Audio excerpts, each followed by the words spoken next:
Have you ever wanted to hold a Pokeball in real life? Well, today I'm making that dream a reality. I'll show you how to sculpt a Pokeball in Nomad Sculpt, step by step, and bring it to life with the perfect finishing touches. In this video, you will know how to make your own glossy, game-accurate Pokeball, whether you are a sculpting beginner or a pro. I'll share some tips and tricks that will help you along the way. Let's dive in. Open up Nomad Sculpt and clear the workspace by deleting the default sphere. Starting fresh gives us a complete control. Next, I added a new sphere. This will form the base of our Pokeball. Before we do anything else, let's talk about the workspace. You want to make sure your lighting and camera angles are set up properly so you can see every detail while working. I also recommend turning on the grid for alignment. It is super helpful. Now, let's subdivide the sphere 3 times. Subdividing adds more geometry, which gives us a smoother detail later on. After that, I used the trim tool to cut the sphere in half. This creates the iconic separation for the top and the bottom half of the Pokeball. Here's a quick tip. Use the symmetry tool can make sure your trim are perfectly even. Symmetry is your best friend in sculpting.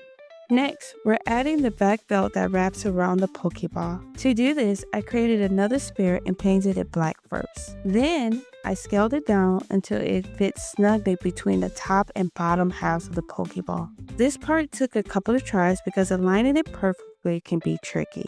Here's a tip. Zoom in closely and rotate your camera often to check the alignment from all angles. I also recommend using the snap feature for precise positioning to make sure everything is just right. Once the belt was perfectly in place, this simple step already started making it feel like a real Pokeball. I remember trying to replicate this as a kid with cardboard and paint. It was so much harder back then. This process is way more fun. Now, let's move on to the button. I cloned the back belt sphere and trimmed it down to create that circular button on the front of the Pokeball. The key here is to get the proportions right. I resized the button until it felt balanced with the rest of the design. Then, I cloned it again to create the white ring around the button. Here's where the symmetry tool really helps. By keeping the cloning and scaling symmetrical, you can ensure that the button and ring are perfectly centered. This step is so satisfying because the Pokeball is starting to look more and more recognizable. When done, it's time to focus on the painting. First, I separated the top and bottom halves of the sphere so I can paint them individually. I paint the top half red and left the bottom half white. To give that classic glossy look, I adjust the roughness and metalness settings. I brought the roughness all the way down and the metalness all the way up. Here's a fun tip. Test different material settings to see how the light interacts with the surface. It's a great way to learn how to create realistic finish.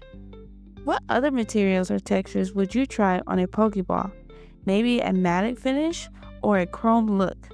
Let me know. Now for the grand finale. Bringing everything together, I joined all the parts of the Pokeball, including the belt and button. Then, I added a background and adjusted the lighting. I positioned one main lighting above the Pokeball for highlighting the glossy finish and added a soft secondary light for balance. Watching it all come together is always the best part. The lighting makes it feel so realistic. And there you have it, a perfectly crafted Pokeball.